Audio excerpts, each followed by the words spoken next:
Hey y'all, it's Chris with Rockin Farm, and I'm really excited to come to you with this particular video.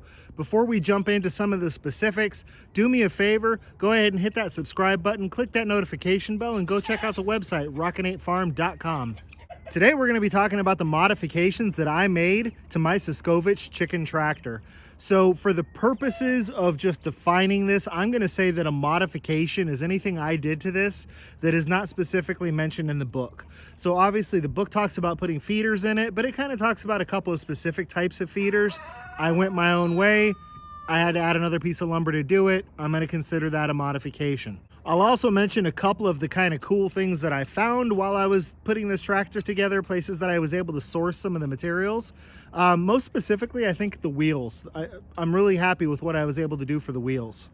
Now, the big reason we did so many mods to this particular tractor, I wanted it to last as long as possible. I think maybe there's a possibility that I found a couple of ways to make it last even a little bit longer than it would have lasted otherwise.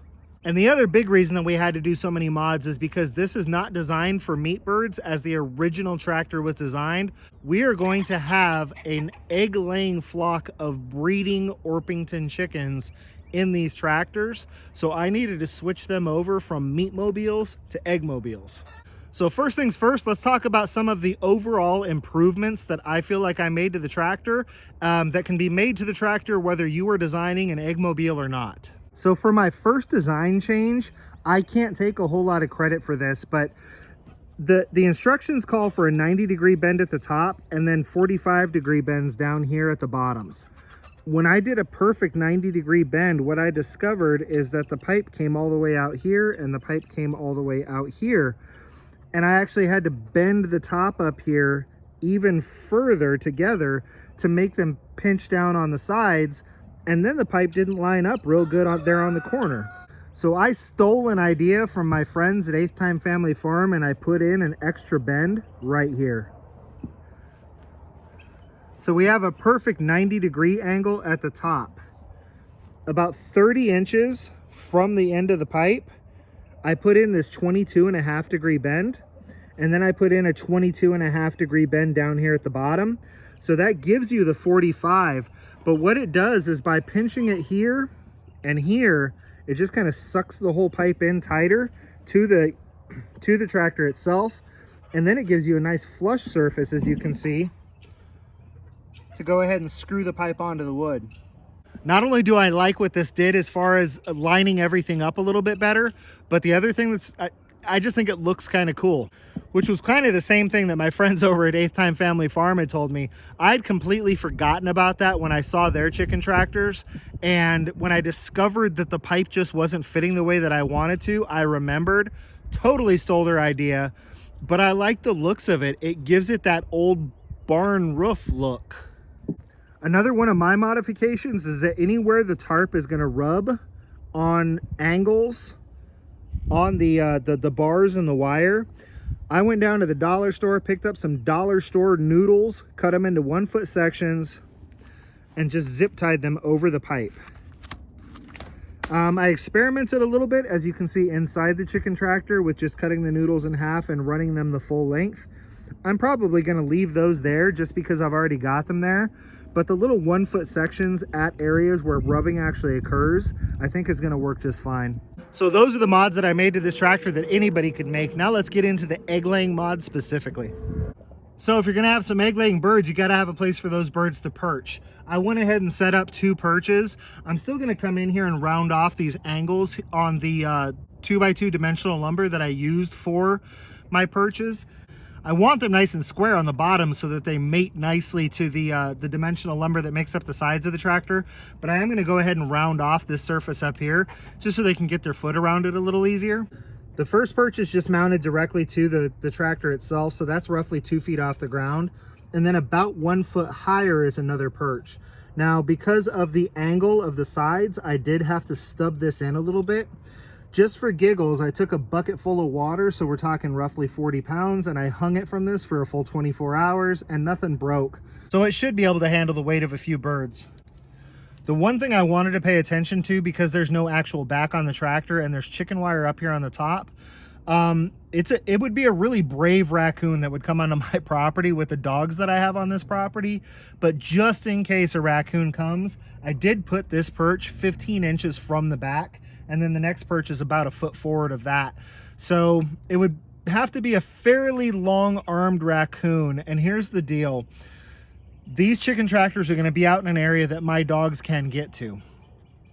The first thing a raccoon would have to do is really kind of start stretching on the wire. I'm going to imagine chickens are going to start making noise, dogs are going to come running, and raccoon's going to be gone.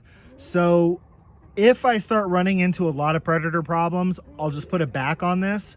I want to leave it open right now for airflow, and I really think that with the predator problems we have on the farm now, which are minimal to null, I think we're going to be okay. Modification number 2, specifically to egg chickens, is we needed some nesting boxes. So I got a little creative with materials that I had, but you do have to set up some support in order to make this happen. As you can see, I've got a piece of 2x3 here that's mounted to the sidewall of the tractor, and then it's mounted to the sidewall up on the front of the tractor as well.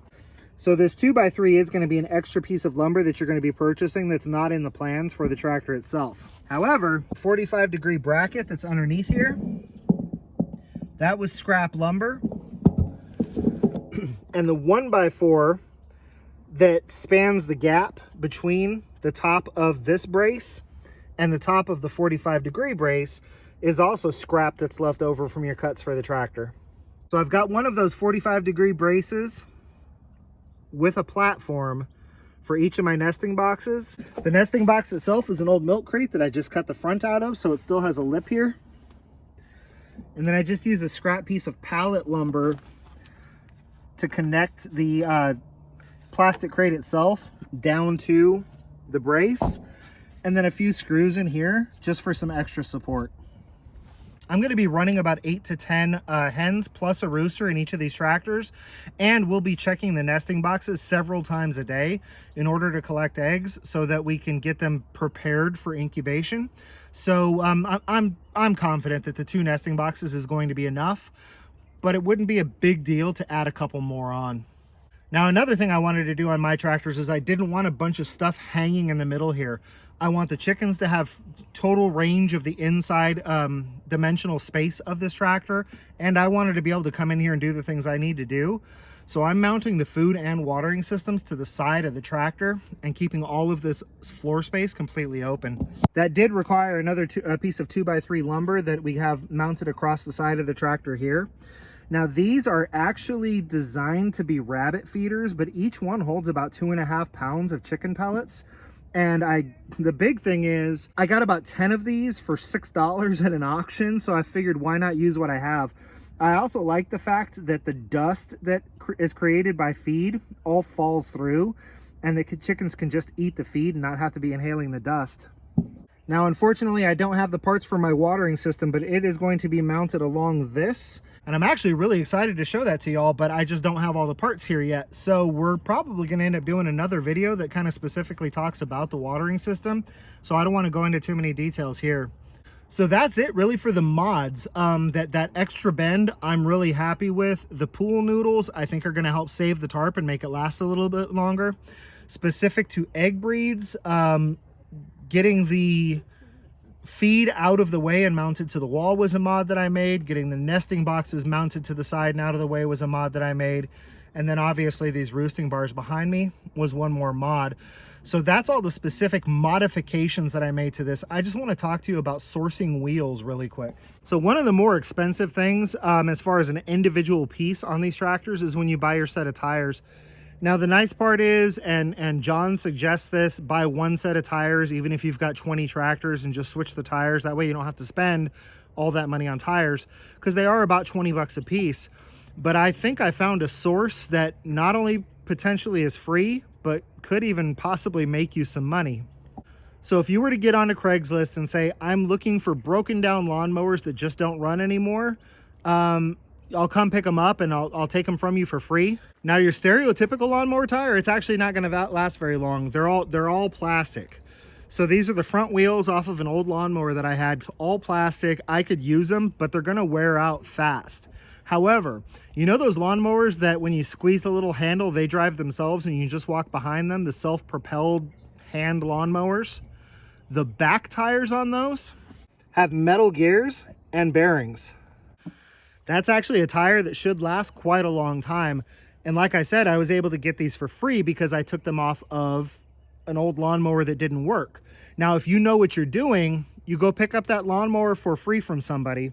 You take off all the tires to use for your projects. You take off the motor, and if you know what you're doing and can get that motor running, I know a lot of things that people use lawnmowers for. But even if you can't, you take all the metal parts down to your scrapyard and get paid a couple of bucks for the mower. So literally all it cost you was some time, and you got free wheels plus some cash for picking up somebody's old self-propelled lawnmower that wasn't working anymore. So I hope you found this video helpful. I hope you found it informative, and quite frankly, I kind of hope you like some of the modifications that I made. So Suscovich Tractors, awesome, proven, been around for a long time. They don't cost $200 anymore. If you want to know what a Suscovich tractor costs now, go look at the video that I'm posting in the upper right-hand corner. But if you want some cool ideas on how to turn a Suscovich meat chicken tractor into an egg-laying tractor, like I said, I hope you found this helpful. That's it for now, and until we see you next time, be happy and live healthy.